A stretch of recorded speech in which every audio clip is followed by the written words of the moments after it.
everybody, welcome to Creative Borderline. Let's talk about it. Today we're going to talk about borderline personality disorder and fear of failure, and how fear of failure affects me, or it has affected me. To start with, failure. I feel like I've failed at everything in life. I feel like I cannot succeed at anything. I feel like every thing I've ever tried to do, I have failed at, except for sucking. Or failure. I do not fail at failure. It's my only talent, I feel like. Sometimes, most of the time, I feel like no matter how much effort or dedication I put into something, I cannot win. I cannot succeed. I fail every time. And it's probably a little loud, sorry. Today I'm failing at kicking this headache.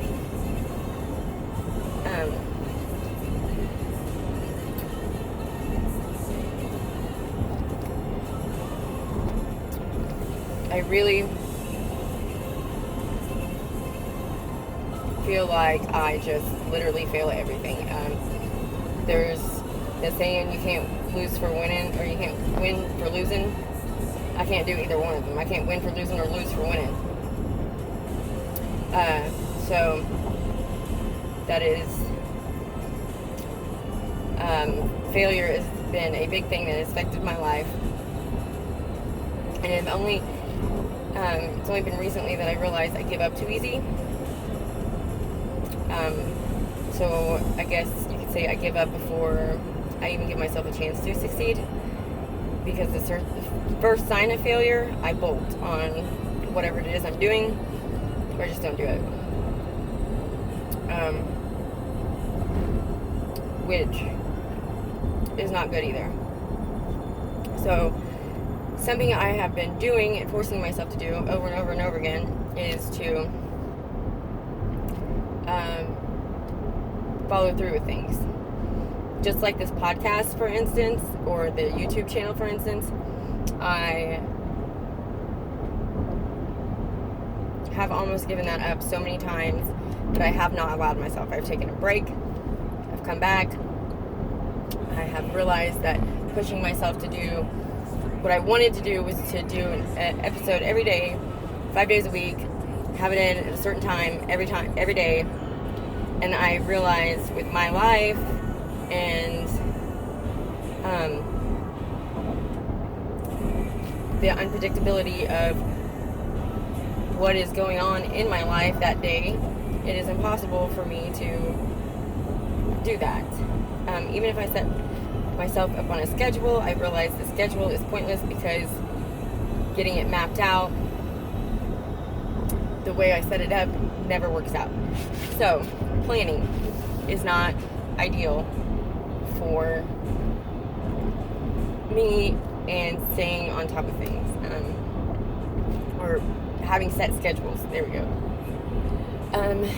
Most of the time I do set at home, and I am home all day. Sorry everybody, just bear with me. I do have a stupid headache and I'm driving forever, so that doesn't help things.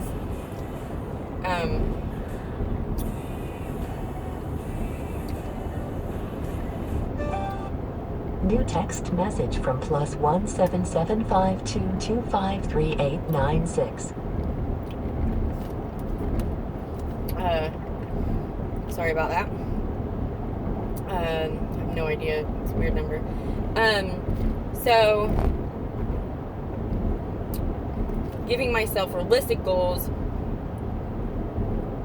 is part of the plan, or part of the change that I'm trying to make within myself. But following through with those realistic goals is also just as important. Because if I'm not accomplishing anything, then I find myself doing this dance between thinking about what I need to do and actually doing them. which is something I struggled with a lot throughout my time of no work. When I say no work, but really, I am working. I'm working on a website. I'm writing a book. I am doing all these things and trying to accomplish things.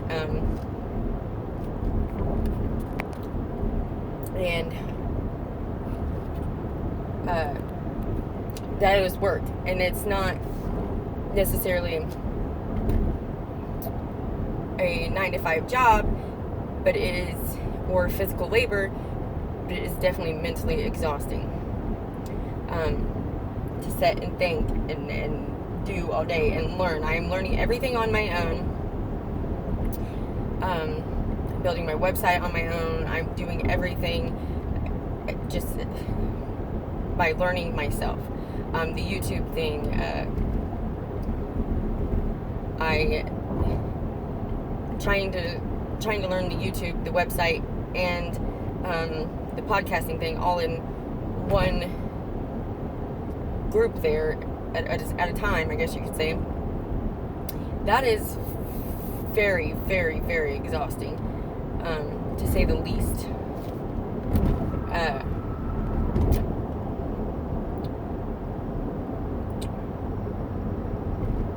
And then I still have to do household chores, as most of you know. If you follow me, or if you listen to my podcast or my YouTube videos, a lot of them are while I'm doing my household duties. Because that's when I have time to make a video. And I also, or when I'm driving, if I have a long drive ahead of me, that's when I'll make a video. Sometimes. I don't do it all the time, because sometimes I just need my own space. And I have to allow myself to have that when I'm feeling that. Otherwise, I'm just setting myself up for what? Failure. I love doing it. I love being able to work on myself and work on the things that I enjoy and the things that I want to do, instead of hyper focusing on work and working myself to the point of exhaustion, so I'm just can pass out and get up and do it all over again tomorrow, because that's what I've done since I started working at 15 and 14.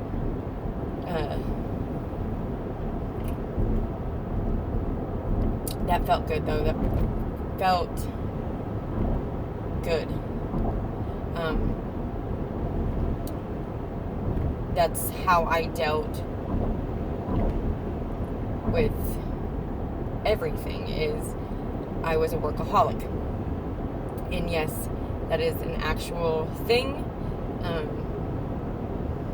I have talked about that a little bit, but it's, instead of doing drugs or drinking, I was addicted to work, and I would work as much as I could, and that's what I did to not deal with the pain and the heartache inside of my body. I literally would work until I was so exhausted I pass out. Like, I would go to sleep. That's what I would do. And I would get up and do it all over again the next day. I still don't require a lot of sleep. But I don't know how I functioned as well as I did with the very little amount of sleep that I had got then. It wasn't no thing for me to go work from sun up to sundown and come home and deal with what I had to deal with and go back to sleep. And like once every 3 months, I would have a all-day sleep, and then I'd be refreshed again for another 3 months. And it just, that was my cycle. I've had my relationships, tested by that, because I was never home, and I could never understand why they were so upset. It wasn't like I was going out drinking or going out with my friends or whatever. I was working. Well,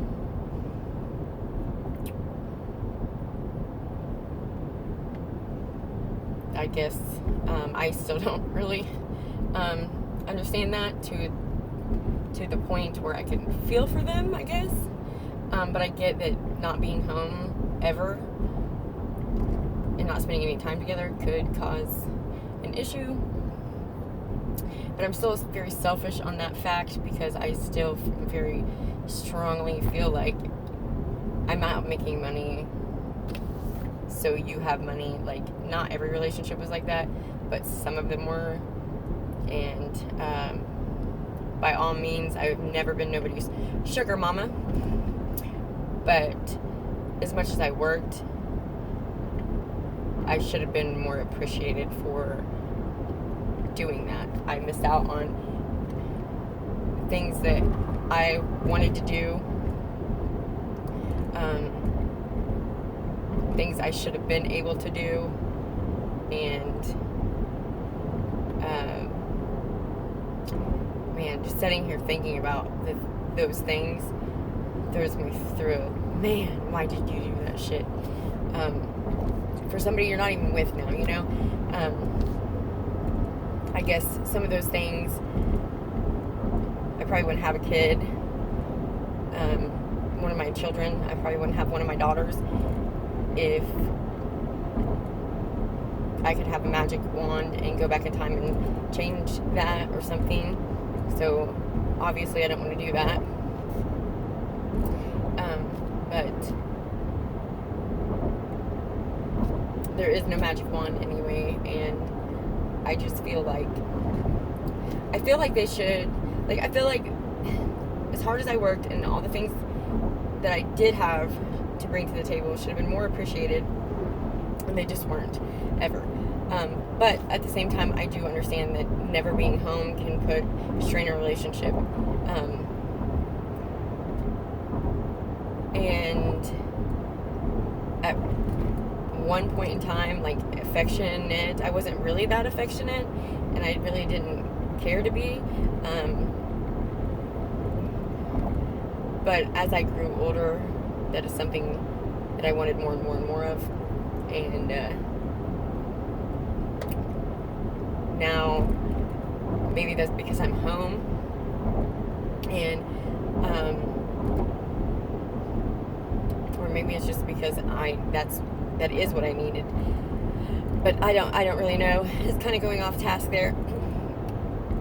But where I was coming from is, I wasn't the most affectionate person in the world, so it's not like I needed somebody to be at my butt all day long and give me all kinds of attention. It was kind of like I wanted attention when I wanted it, and that was the only time it was going to be given or received. So that was selfish, I guess, on my part. If you've never read the, and this is kind of going off subject too, but if you've never read the 5 love languages and you're in a relationship and you don't know what on earth to do, and this is not like a paid anything, this is just me, my opinion, my advice, read that book, and it will definitely give you some insight on maybe how your partner actually receives and gives love, and it could trigger your partner to want to read it or want to learn about it as well. I don't know, men are more stubborn than women when it comes to that sort of thing, but if he notices a change in you, maybe you'll notice a change in him, or maybe it'll trigger him to want to make a change. But that's not a guarantee either, so don't go out and read this book and think your life's going to change. I'm not a predictor of that, but I can tell you that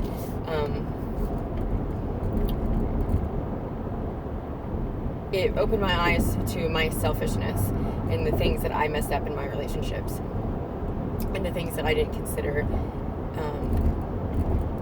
in my relationships. I thought because I was doing what I thought love was, or how I wanted to receive love, I was giving it in the same way, and that's not the case. Not everybody is like that. Not everybody receives love and gives love the same exact way you do. So, with that being said,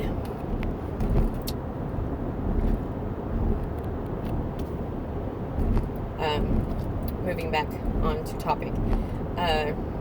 Failure. Okay, that's another thing. Relationships. I failed at every single relationship I've ever had. Some because they were horrible and I didn't need to be in them anyway, so I don't regret them. All of them. I don't regret ending all of them. That's what I meant to say. I wish I never started most of them. And some of them I ran away from.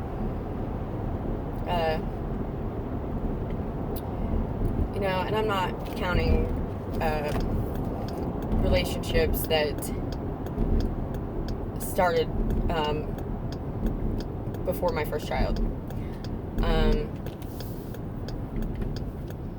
Because, well, I guess I take that back. I loved one boy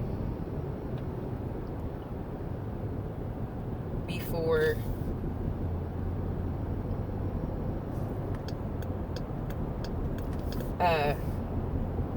my daughter was born.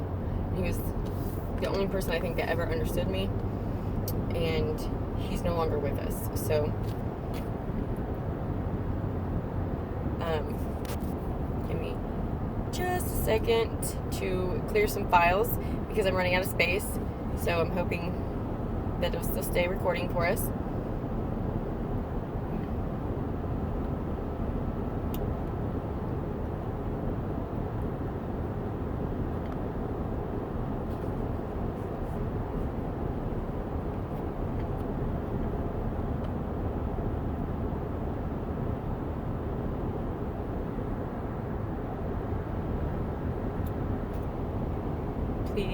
Please say that you did.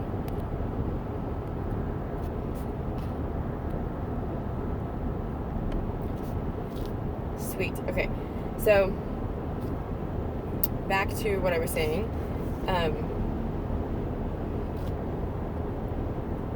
He's no longer with us, but other than that, like, he was not just like my boyfriend. He was like my best friend. He was like the only person, seriously, the only person that ever understood me. Like, it was weirdly odd, and he just got me. It's just like something I can't even explain. But not a day goes by that I don't miss him or think about him, because he was my best friend. Like, it was just two peas in a pod, or every time that we seen each other, it was just like brought up so much. And okay, moving on. So my oldest daughter's dad and I, we were young. I actually took his virginity, and things were great for a while.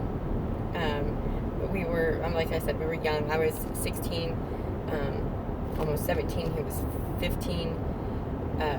Yeah, I was older than him. And I don't know what it was about him. He had the most beautiful eyes I'd ever seen in my life. And he was just so, I could just see inside of him his brokenness, his hurt, and he didn't have a bad life from the time I had met him. I don't think. I don't know exactly. I heard some stories from their childhood, but for the most part, I think all the wishy-washy stuff had waited out, and they had a pretty decent life. There was times that I was jealous that his parents were my parents, because his dad was strict. His mom babied them, the boys, all of them.